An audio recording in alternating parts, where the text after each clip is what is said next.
Yes. Good morning, everyone. So, welcome to the very first of our series of sessions with our strategic partners at Gain. For those of you who attended Chief, you would remember Gain is our technology partner, who we provide technology education as well as technology stack assessments through. They had some exciting sessions at Chief on everything from artificial intelligence, wellness, how technology can be utilized to make our operations more efficient, cybersecurity, all of these great topics. And they're here today because we understand and realize that we could not really cover everything at Chief in one session. So this very first session we thought would be appropriate to have an Ask Me Anything type session, where you've got the experts, Adam Bogolonsky and Carlos Lugo, our Gain advisors, who really are here to answer any questions you have on just about anything that you might have heard at Chief. If you missed Chief in Barbados this year, have no fear. We're actually going to be having it again. Very same place, same location, around the same time in the second week of November. Chief will be returning to Barbados in 2026. But why wait until then when you have the experts here and with any burning questions that you may have, again, regarding technology? Adam, I know in particular, there's areas of expertise of yours well beyond technology. You're also very big into wellness, and you had an exceptional session that, I unfortunately missed that one because there were so many other sessions at Chief, so I had to be splitting myself. But those who attended really raved about it. So really, the floor is open to the attendees, to anyone who is participating, to really ask your questions. Now, I'm not sure. I think that there is if you're an attendee, I think there's a chat or a Q&A button. Am I correct, Latonia, that they can utilize? And that is where they can post their questions if they have any. Or not if they have any. We're here to ask these questions. We're here to get this knowledge. Yes. In the Q&A. All right, so see, we've got a couple of persons. I see Michael. Is that I assume that's Mikey from USVI. I know he's got some burning questions. Mikey also was a panelist. If this is the same Michael I'm seeing, he was also a panelist at Chief and had a great session on social media and how it's helped them to generate direct bookings and get to, I think it was close to 70% of their bookings now direct from 30-something% just a few years ago. So if the crowd's a little shy, I guess we could perhaps start off with a couple questions, from my end. There's a lot of focus, I think, right now on the hotels when it comes to energy efficiency, and how technology possibly can be utilized to help drive that. So I'm not sure it would be Carlos or Adam, but energy costs make up one of the biggest sources of expenditure for us. And in some hotels, they'll say that the energy bill is as high or higher than the labor cost.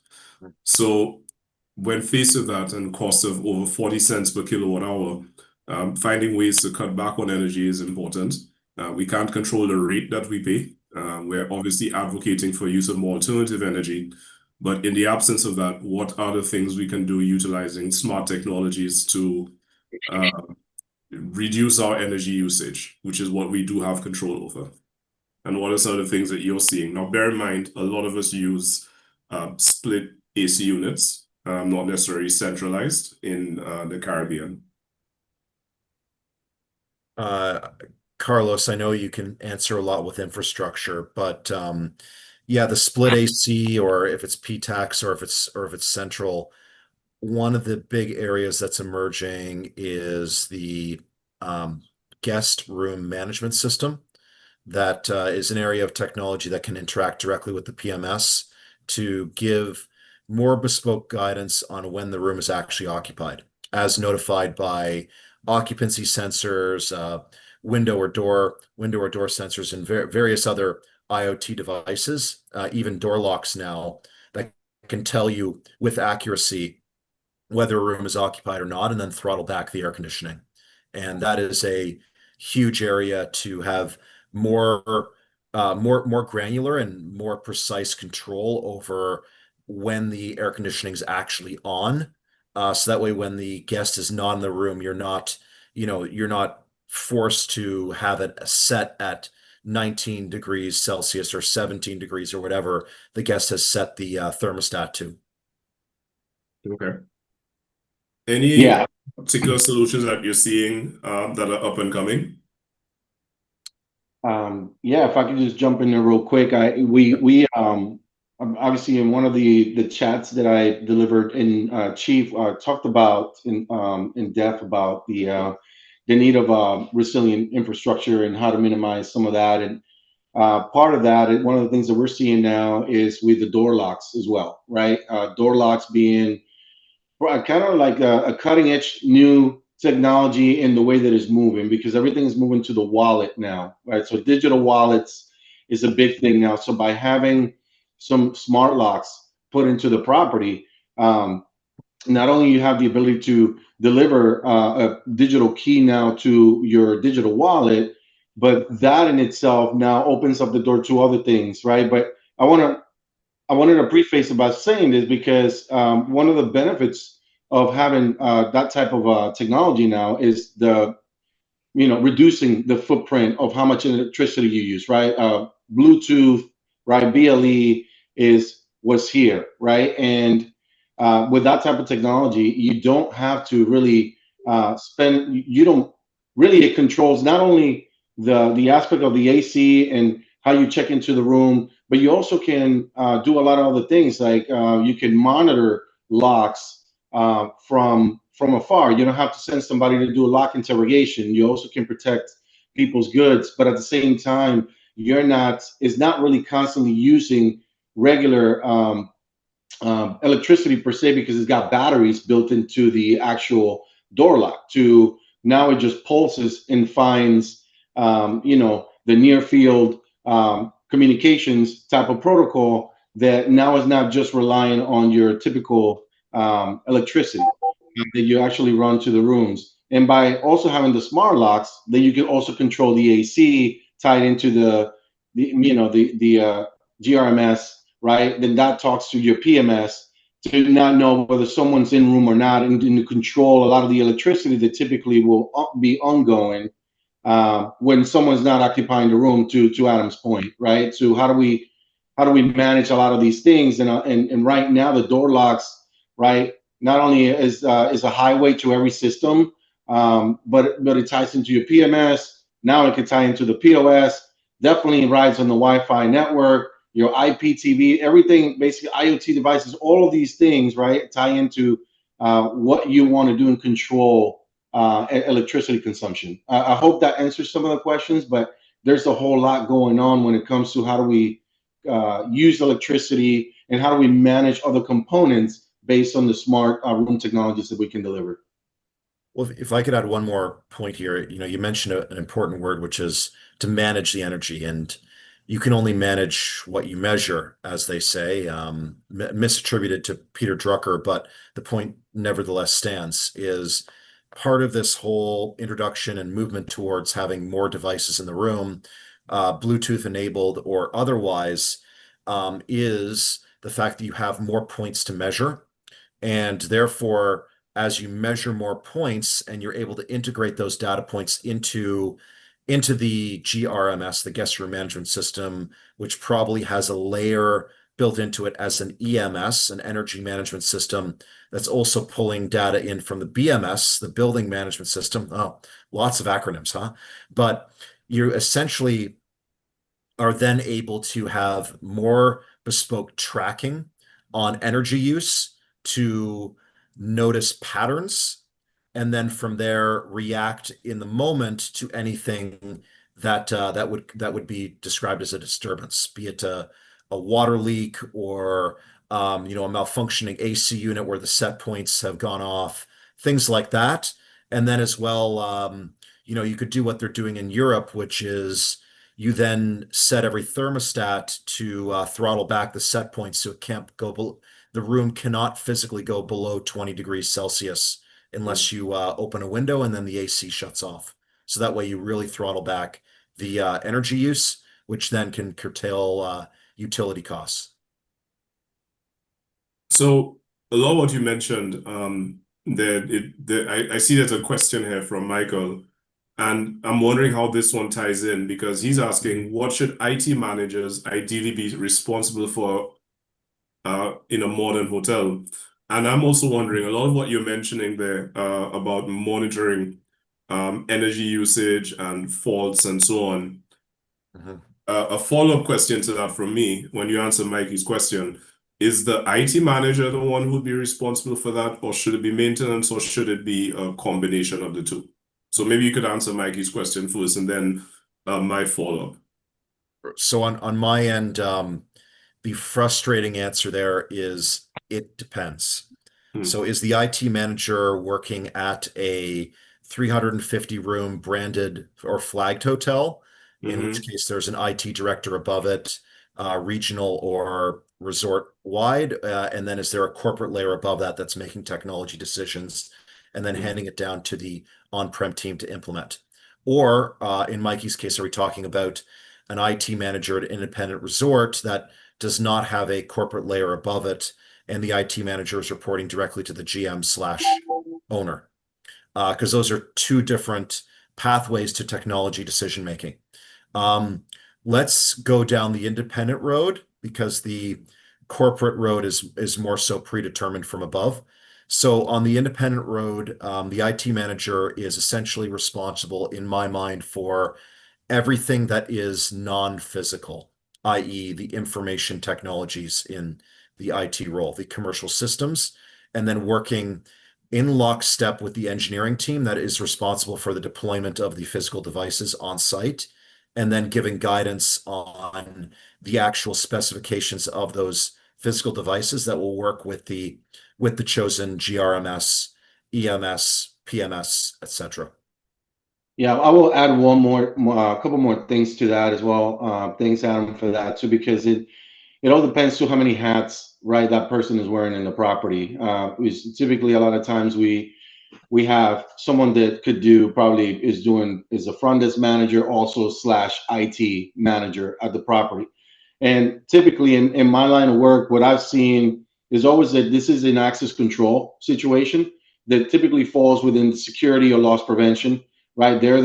Essentially the people that own the problem in a sense or solving for it.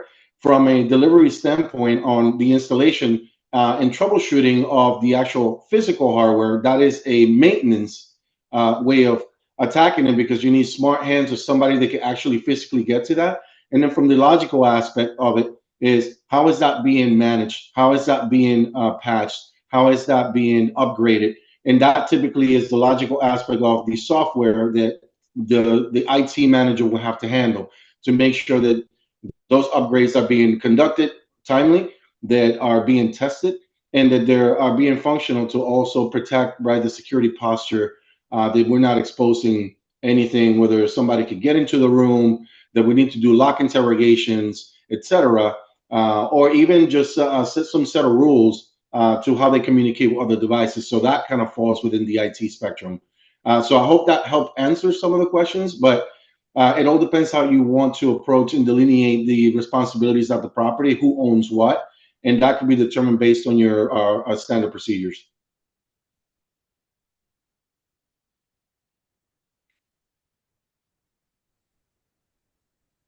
So again, great insights. Definitely keep those questions coming. I know we've only had one. One that's more high level for me, I guess as an owner who was not an IT manager but manages my the IT team indirectly. How do you, I guess, if you are an IT professional and you realize that there's a problem that technology can be utilized to resolve, but there's a big upfront cost or an ongoing cost for software as a service. How do you get IT managers or anyone who's proposing a technology solution? It could be a commercial person, it could be maintenance, it could be anyone. What are the key things you think that they should use to get across to explain the ROI of certain types of IT investments? Some may be easier than others. Maybe the system you mentioned can save you 10% in energy costs, but some are not as obvious, right? In terms of cost savings, labor productivity, revenue enhancements, and so on. What are some of the things that you think people could use to help convince those above them who make those decisions, who may not necessarily be as technology savvy, but are business savvy, to make the investment in technology? Yeah, if I may, Adam, I'm passionate about this one, right? Because a lot of the times what happens is that the IT trained or professional that you may have, a lot of times is not really in the know of what the financial stress or the financial viability of the property or the investments are. So that is a blind spot for that person a lot of times to make a good case on how we should invest the money. But the other part of that is that the way that I would explain it would be is there's a lot of benefits to the operations that only the operational team will be able to put a number to. So, for instance, if we talk about reduced front desk labor and faster checking, right? How do you quantify that instead of, well, you just cut the key and you have hard keys and you go to the room. But if that person that was in charge of that, let's say multiple people on the property have a master key, and that person got fired or left, they had a master key. Now you have to go rekey every door, right? Mhm. Because everyone trusted that person is going to do something else, or go sell that key to somebody that's going to do something on your property. The other one is the lower rekeying and key card expenses, right? When you have max strike keys, you got to keep rebuying those. So if you have RFID keys and people takes the keys, right? Those keys cost money to the operation if they don't return them. So you have to keep buying more keys at all times when you're actually delivering a digital component of that key, whether it's via, the app that you may be, if you're branded, or if you have, let's say, VIN card or something else, and now you're delivering that through the wallet on your device, then you don't have to keep rekeying, right? Fewer guest lockouts and service recovery giveaways. A lot of times the people gets locked up or they claim that something was stolen in the room or something disappeared. Now you got to compensate this guest, and do you have no way to do a lock interrogation where you can say who was the last person that was in there? Was it somebody from the staff? Was it someone there that at least you could put a time in attendance that someone was there? And then it extends the lock life, right, and lower maintenance costs, right? Those are things that we sometimes we could quantify depending on how much we're spending every time we have to call and create a ticket that now we have to have it solved and paid for somebody to come out and repair that. And then you can't. I don't know that you could put a real price on improved security, reducing the risk of exposure, because it could happen in any form, where somebody could just come into the property and go in someone's room, and there's checking out. And then lastly, the one thing I will say is that the BLE enabled door locks reduce labor, right? They reduce lower maintenance costs. I kind of mentioned all that, the rekeying expenses, and prevent service recovery losses, enable new revenue streams. Because now at this point, if you go in that direction, then that means at some point you're going to be able to tie that wallet key to be able to charge to the room. Now this is not even a case anymore, whether that person paid or not. You're avoiding chargebacks. You're doing a whole bunch of other things. And now you don't have to refund people, because now that you could claim and say, hey, you were there. You were physically there. We know you were physically there because you tapped on there. And now we're able to actually fight that chargeback, if that makes sense. With the From BLE door locks that I know you've been mentioning, a lot of, I think most hotels have moved away from the physical key. I mean, our hotels still had them up until one of our hotels still had them up until this year. Now we've all moved away from that. But would you say most systems, whether it's VinCard or Dormacab and so on, they don't, most of them allow for BLE enabled for you to basically unlock with your smartphone? Correct. However, as you guys saw, whoever attended the personalization of scale chat that I was on that panel with Alliance, they right now you need some sort of intermediary software company to deliver that, right? So Alliance being one of them, actually are leading the technology of sending the keys to the wallet, right, to Apple phones right now is not something that is working today, or they are ready to go to market, let's say with Android today.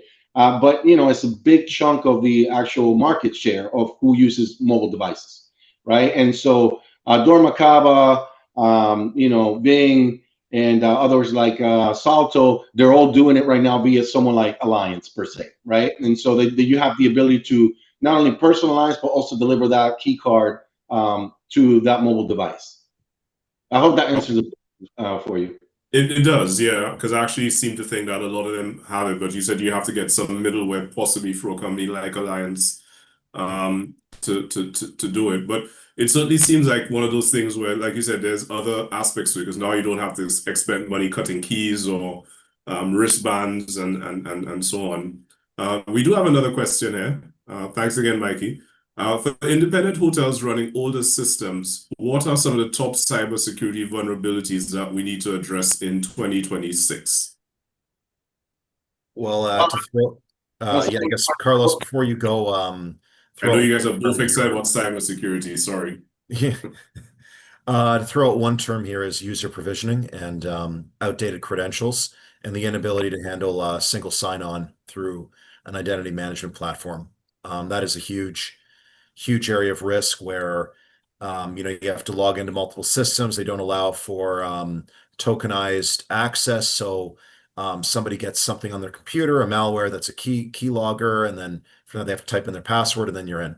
Or it's going to be another point of entry where you have credential sharing or an outdated user that hasn't been flagged and deleted, and then that gets shared, or it's in some chat that gets harvested, and then they're in. And all that can be done if you're using outdated systems or legacy systems that are not central but are somewhere more spokes and less hub. And then a person can move laterally within that. So that's sort of the ways that the risks of legacy systems. In addition, a lot of legacy systems don't spend as much of their own resources on penetration testing and doing their own analysis of their systems and updating to the latest encryption protocols. So that is a huge area of risk, and it's yet one more reason to be moving towards a more modern architecture with the latest sort of security technology built around that to design what's called your security network architecture. Carlos, what would you add? Yeah, this is always hard sometimes to know what all those systems are too, right? But the one thing I will say that you can do right away, if you're not working on investing and modernizing right away because of, let's say, some sort of constraints in capital or operational budgets, is that we have to make sure that we're standardizing passwords, right? That we have some sort of method of making sure that people is changing their passwords on a 90 days basis. And we talked about this in my cybersecurity chat as well, where don't put like passwords under the key under your keyboard or on a sticky note on the screen. These are just like simple ones to kind of attack. If there's a possibility of patching your systems, right? Make sure that you're staying on top of patching your systems, right? And then you're testing that before you actually patch them, because you could break a whole bunch of stuff. If you patch something, then now all of a sudden it's not compatible. Enforcing like multi-factor authentication as best as you can. So then like that, you can have a second method of authentication. It's not just because I went in here and it gives me access. Send me a text message or send me an email that I can actually now take that code and put it in and gain access to it. And then we talked about other things like Wi-Fi network segmentation and others. But quite frankly, one of the things that we should address is like vendor access, right? A lot of times we give vendors access from the outside.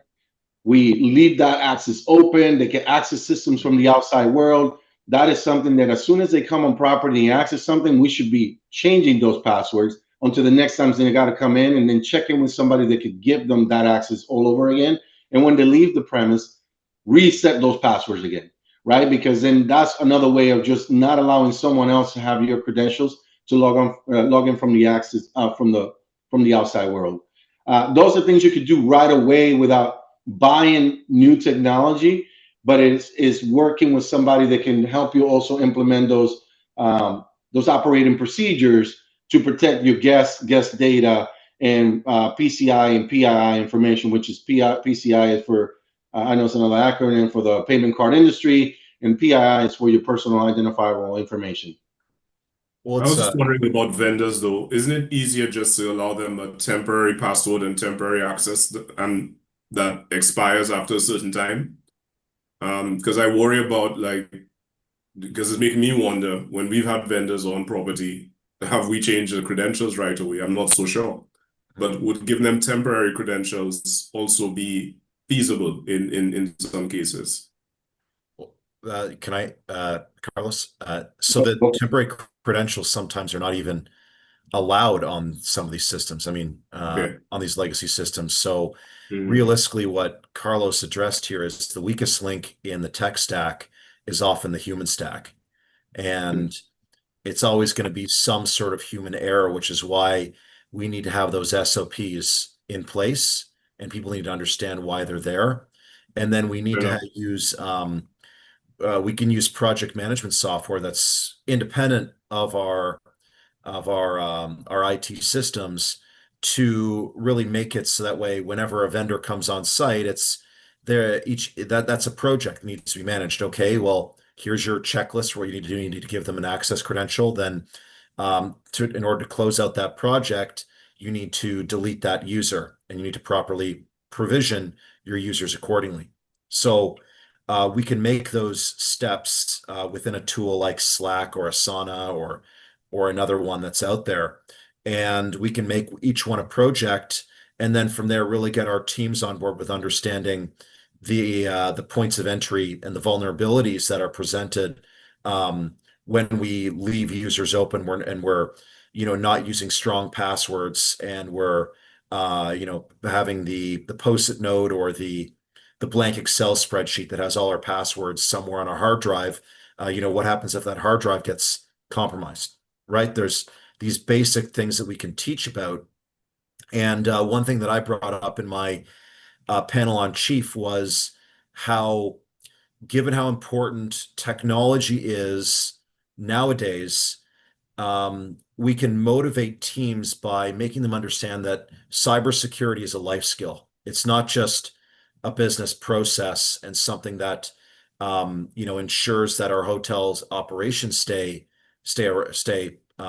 well managed and the engines running, but this is something that can protect you from personal harm in the future.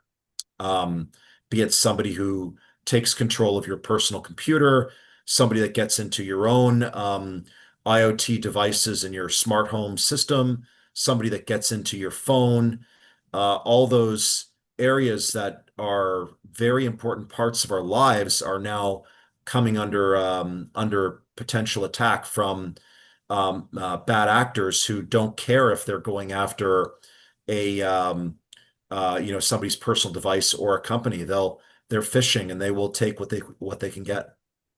Yeah, I will add one more to that is avoid creating any generic accounts. I see this too often when somebody has an admin, admin login, admin password, and it's very common.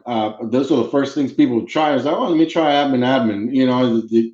The device might have came with this generic admin login and password, and no one addressed that, right? Typically, you don't want any admin generic accounts to have an admin generic password, right? So, and that's super common, and a lot of people do not address that, which is a great hole into your network.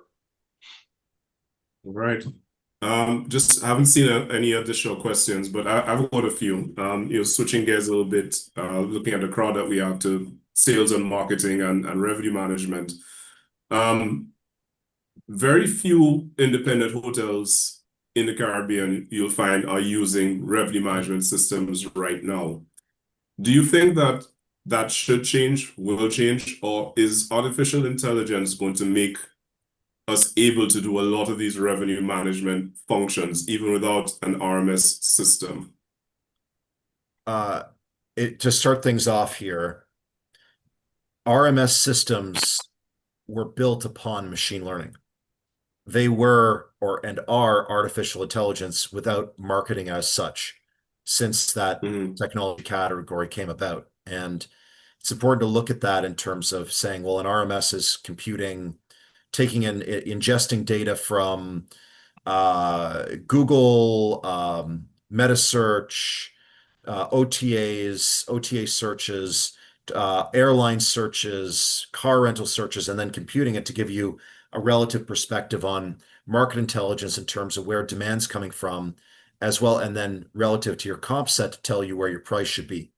So if we understand that the RMS is essentially artificial intelligence that's well packaged and well sold and out of the box, then you can now use artificial intelligence tools like Claude or ChatGPT to do a lot of that functionality in a very basic set for you.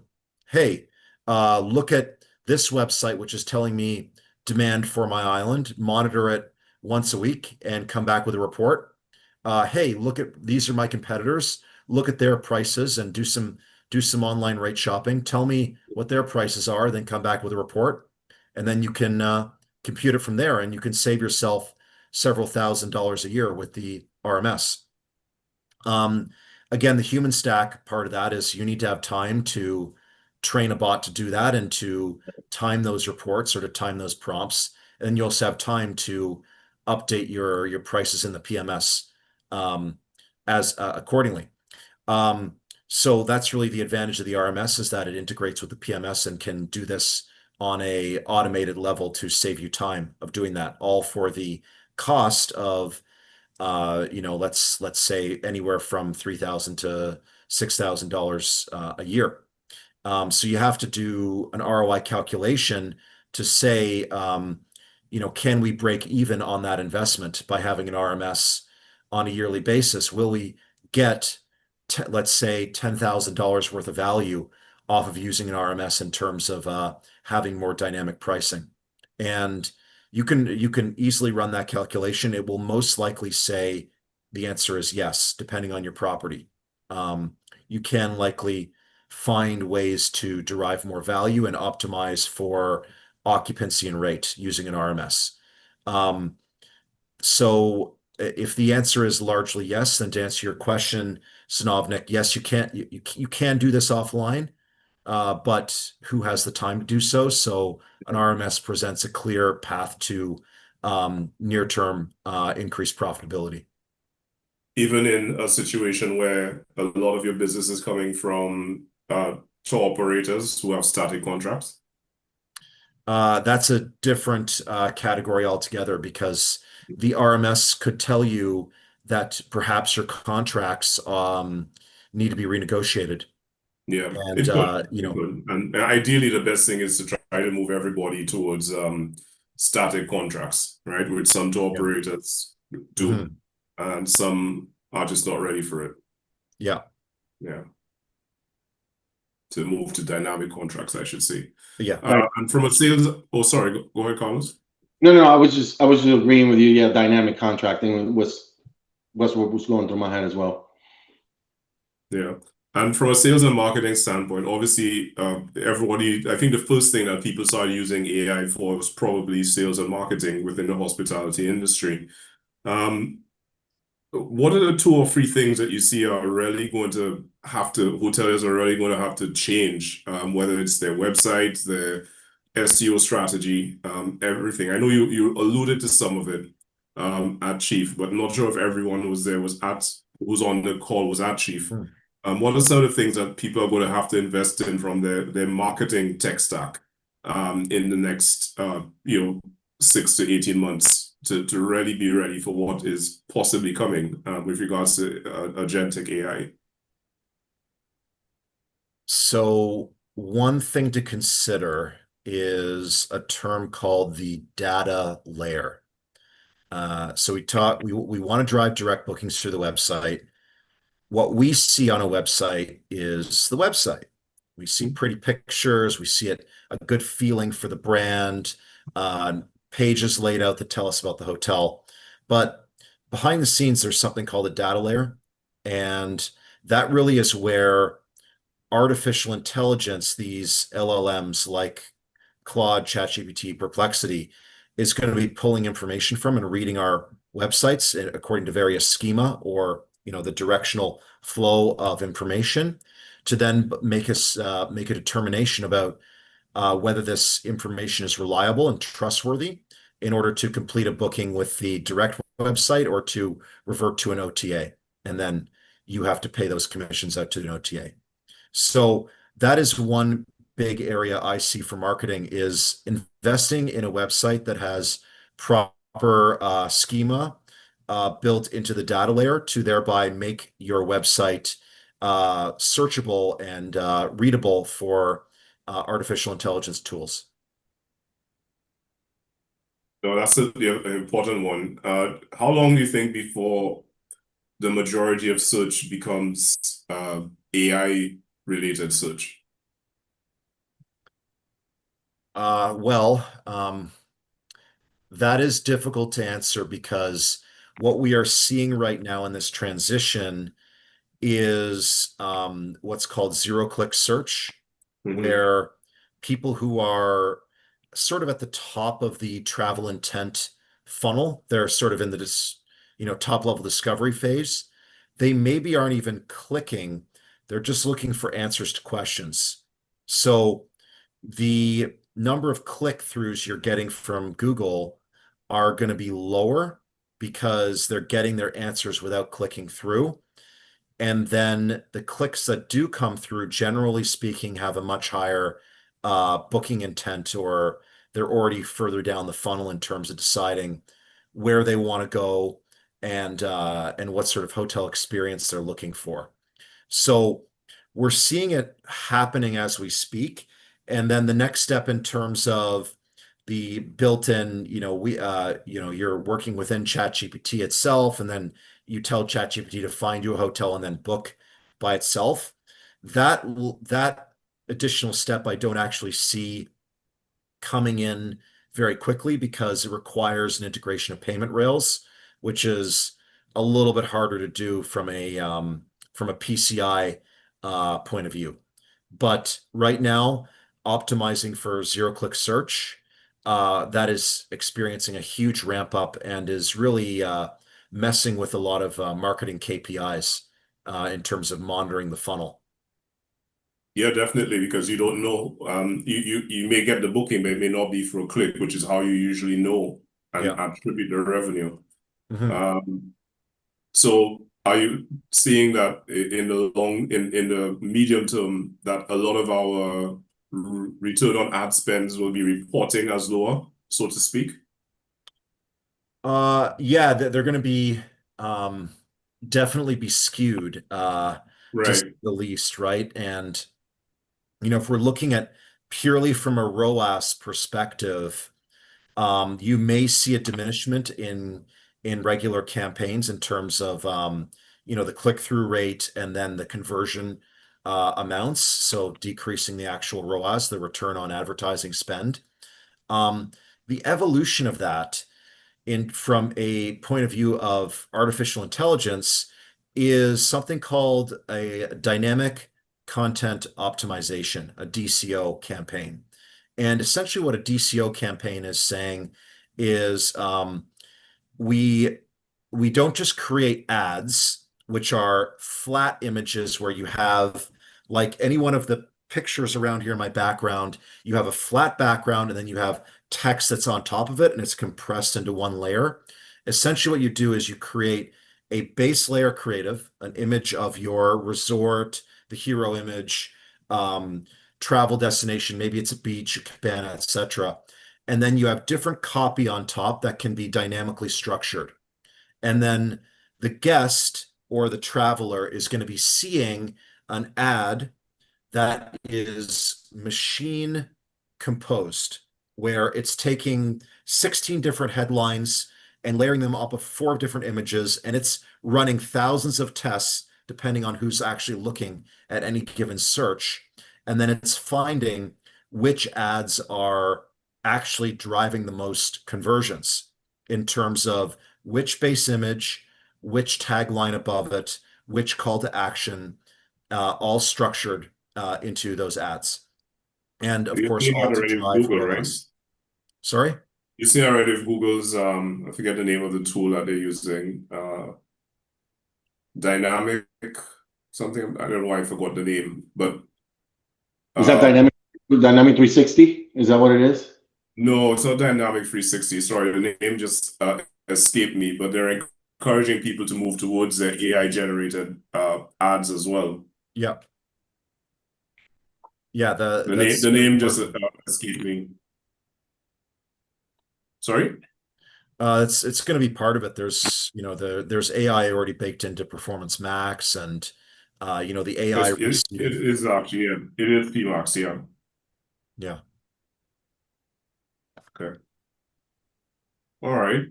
So Adam, I know there was also a good section on wellness, which again is a big source of potential revenue for hotels in the Caribbean.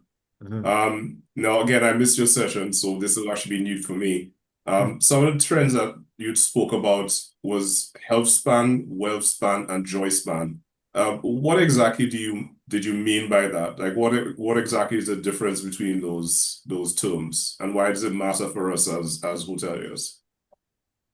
So these are all derivations of the term lifespan, where lifespan is the total Mhm. number of years you live. But we can't just talk about increasing lifespan, because we can extend human life and put you on a ventilator for 20 years, but those aren't going to be a good 20 years. So when we talk about extending lifespan, really what we're talking about is extending health span, the number of good years you have where you can live with sound mind and sound body. And then from there, we have the two other terms where we have wealth span, which is the number of years of which you have financial security, which is important because if you don't have financial security, that will be a stressor on your life and will impact your health span in terms of your overall health. And then we look at joy span, which is what's the point of having a long, healthy life if you're just doing it by yourself, right? You, the whole point of living a long and healthy life is to have more great, happy, joyous moments with friends and family. And so really the pinnacle of all this is joy span, which is the number of joyous years you can live with friends and family. And if we understand that term about joy span, then we understand that we can design incredible wellness experiences for our guests to help them have more joy and more great shared experiences with their friends and family and with our staff to showcase the best of what Caribbean hospitality really is. I mean, that's an interesting look on it, right? Because obviously everyone wants to live longer or live to 90 or 95 or 100, but you want to be happy Yeah. and financially secure during that time as well. Yeah. We do have a question here. What wellness or longevity offerings can deliver the strongest profit for independent resorts without requiring major capital investment or new facilities or delving into luxury? Right. So that is a big question, a very Hmm. important one, um, because wellness products can easily be overbuilt, as we say. A lot of Hmm. these, um, these latest preventative medicine tools and diagnostics and high-tech stuff, you're looking at 6 to 7 figures per machine, right? There's a really fun one I like for people that have lower body problems, joint problems, is a water treadmill where you're inside essentially a pool and then you're jogging and somebody can assess your motility. So you're jogging inside of water. Sounds great, but it's hundreds of thousands of dollars per machine. Um, Wow. Where I look at in terms of the most applicability and the most potential for Caribbean properties is through the motto of food as medicine, or we could say the I was term actually going to nutrition. ask you about nutraceuticals, so I'm glad you brought it up. Yeah, and you look at um, where food is medicine as that, if that's sort of your North Star or your guiding tent pole, we know that food can heal. We know that Mhm. food influences mood. We know that food influences sleep. We know that food influences energy levels to exercise and to reduce chronic pain. And it plays a factor in our life in terms of joy because we often share our most joyous movements around the joyous moments around the dinner table with friends and family. So food is medicine, food is life. And the other aspect of food is we have to talk about food in terms of localizing supply chains and introducing more climate resiliency. So food has a wellness angle. It has a climate angle in terms of working with local farmers who are using regenerative practices. And we also know that, of course, organic and regenerative foods generally have a more nutrient dense quality, so the two move hand in hand. And then food also has a cultural element in terms of bringing the best of Caribbean cuisine to the forefront and and allowing our guests to share in that. So food as medicine can be deployed across the chain scale. Everything from offering fresh organic fruits at the breakfast buffet to having daily delivery of turmeric ginger shots in the room, which is something that's very operational and scalable, to Mhm. something that's more elaborate and more advanced, like agrobiodiversity, which you can ask me offline about, but that'll blow your mind. So, food is medicine. That is always comes back to it. You are what you eat. Absolutely. And the first time I went inside of a Whole Foods, I think it was in Miami, I went to the nutraceuticals sort of section, and I'm Mm. like, I know these herbs, they grow, right, in our backyards in the Caribbean. Yeah. And some of them are things that we laugh and say, oh, that's bush medicine, right? And Huh. that's an old wives' tale. I'm like, well, look at these bush medicine and old wives' tale about the benefits of this being sold for massive profits because Hmm. these things don't cost a lot. So I do think when you spoke, and that was a great question, Mike, about things that don't require hefty capital investment. It's really utilizing the wellness benefits that are all around us in the Caribbean, in any destination, whether you have a rich agricultural sector or not. There's a lot that grows right there, and people are curious about these things, right? They want to learn about how those things can enhance their lifestyle and the health benefits of it. And they look for these things. They want to take a bit of that back home. So those don't necessarily cost a whole heap of money to implement. Yeah. Um, If I could offer one example here, um, you and I have spoken about this, but yes, I will bring it on it. my love of sour sops, right? Yes, And yes. not just the fruit, which is The incredibly leaf. tasty, Hmm. but the leaves. Hmm. The Hmm. leaves have anti-cancer property. So making teas from those, which is a byproduct of a fruit tree, soursop leaf tea is incredibly potent. And then as well from the dried leaves, you can also make what's called a tincture, which is just a small extraction of the beneficial compounds, either through alcohol or another medium.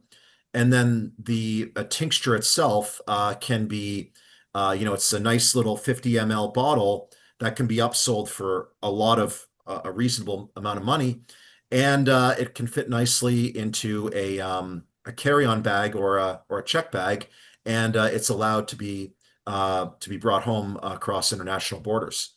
There you So, go. a lot of times when we're talking about this food as medicine, we're also talking about upcycling products that maybe we haven't thought about. And you use the term bush medicine. I use the term traditional ecological knowledge, which There you is go. a little bit more, heady and professorial, but it nevertheless serves the point that we really have to look back to what our ancestors were doing, and a lot of times they were right. Hmm. No, very interesting insights. Mhm. I know we're kind of close to the end here. There's one thing that I guess is on my mind, and that's regarding resilience, right? Especially after what we saw happen in Jamaica, and of course we're continuing our efforts at CHTA to provide relief and assistance to our brothers and sisters in Jamaica. But what are some of the things I guess that we could all put in place, right? Because we're all vulnerable, so to speak, in regards to which Caribbean island you're in.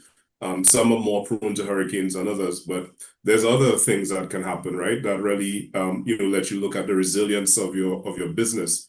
What are some of the key things that I guess you think we could and should be putting in place to ensure that after a disaster, such as what happened in Jamaica, that we're able to be, I guess, up and running from a technology standpoint as quickly as possible. Carlos, do you want to talk about some infrastructure? Yeah, I'm sorry. There was a glitch here, and I missed one piece of what you just asked about the infrastructure. I'm sorry. What was Well, that? just climate resilience and preparedness to be back up and running as soon as possible. Yeah, so that is we talked about briefly about that doing Chief, where the networks in the Caribbean were built for telephony, right? So they're old copper networks, right? And to spend the money into fiber networks to interconnect the island per se, let's just use Barbados as an example, it will cost a lot more. So from the standpoint of getting your systems up and running and connectivity, the best thing that we can start looking at right now, the quickest route, which has gotten a lot less expensive, is from a connectivity standpoint, is looking at Starlink, right? Backup circuits or even your main circuits now have become extremely inexpensive, and the latency is fantastic. The other thing is making sure that you have some sort of a contingency plan, right? What does that look like if we needed to go from systems to manually operating while the systems get back up and reestablished? Making sure that we also have some backups in place, that you're backing up your data in the event of any kind of outage, that you also are able to bring your data back. Let's say you had a hurricane that came through, and you will have no power for the next 3 weeks or 4 weeks. What does that look like for the operation? How do we operate without power and without the data? What can we actually pull from there? Do you have like an in-house report that people who's staying on the property that you can easily also report to the state that there may be people missing? But from a system perspective, those backup generators of power, if you do have that, and then having some sort of connectivity that comes from space rather than on the ground, or 4G LTE communications, is definitely something that we need to be addressing, right, in the short term, and looking at the long term viability of that, because it's becoming a lot cheaper. You can now pull the data as well if you have multiple properties, to where if you're exceeding in one, but you're not exceeding the data pool in another one, you're not paying overages as well. So then you could pull from that additional data you have on the other assets that you're using. So there's a lot of benefits to that. And then obviously then we talked about copper over time with it corrodes, right? So when we're looking at what we want to do and any investments that you're putting forward into your properties, is looking at how do we actually make that the investment into the side of fiber, right? Because then now that also eliminates a lot of other power because of the distance, right? Every time that you have to go 300 feet, then you got to have repeaters, switches, and other things, and power and cooling, that if you go right from a main hub to everywhere you need to go, right, then you eliminate all the other IT closets, then you eliminate all the other power and all the other redundancy that is needed there.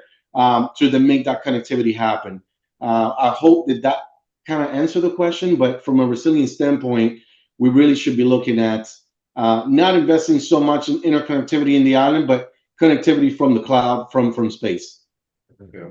Now, of course, Starlink is not available in every island, but I do know that it was available in Jamaica, and that did help. I think Flow had some partnership or so on with them that helped to restore service in certain areas. But definitely something as they start expanding to other islands that, if they're in your island, look at it as a way to have backup internet.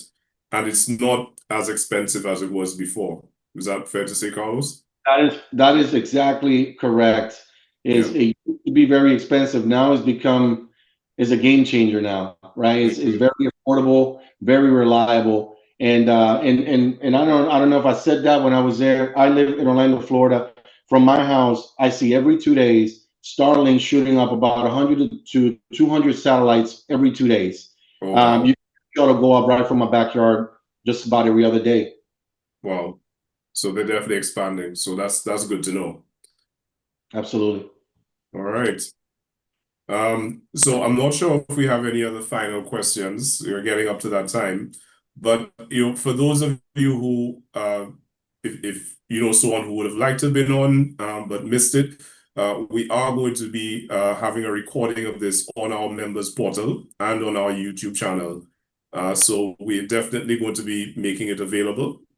This is really the first of many sessions, and feel free, of course, to leave commentary on other sessions that you'd like. I know we're in discussion now about potentially having a little bit more training on artificial intelligence, very intense training in the new year. So you definitely could look forward to that in terms of how you could use it from a sales and marketing standpoint, operational standpoint, etc. Because we know that some people are still a little reluctant to make use of it or not sure how to use it beyond just doing chat GPT. But again, if there are any final remarks from you gentlemen, from Adam, Carlos, before we sign off? I got a quick summary just that I wanted to make sure that we got, and I'll send that over to everyone here. But just remember from the door lock standpoint, right? Door locks are no longer just hardware, right? They are a key part of the digital guest journey and a major contributor to operational efficiencies, security, and satisfaction. And then at the same time, the financial case is strong, right? For BLE, enable door locks, reduce labor, lower maintenance costs, cut rekeying expenses, prevent service recovery losses, enable new revenue streams, and future-proof the property for AI and smart room integrations. Yeah, on my end, to offer a summary from the technology side, is it really does behoove you to look at getting updated on the tech stack side of things, just because there's so many ways that having a modern system can save you time and then allow you to investigate new areas for revenue generation, such as the wellness side that we've discussed. Even though we've only discussed one angle, which is food, there's also sports, spa, longevity, everything in between. So you need to have time to think of those programs and to look at your suppliers, and freeing up the time by having tech do a lot of the automation and analysis will really, really help you to accelerate your organization for next year and beyond. Yes, and help us to focus on what we're really here for, which is to provide that unique Caribbean hospitality that a machine cannot and very likely will not ever really be able to do as well as humans do. No, the All core of right. the Caribbean is its people. It always will. Exactly, and always will be. Of course, we also wanted to make sure that in case you didn't see it in the chat, thanks for that reminder, Latonia, CHTA Travel Marketplace is going to be returning to Antigua and Barbuda in May 2026.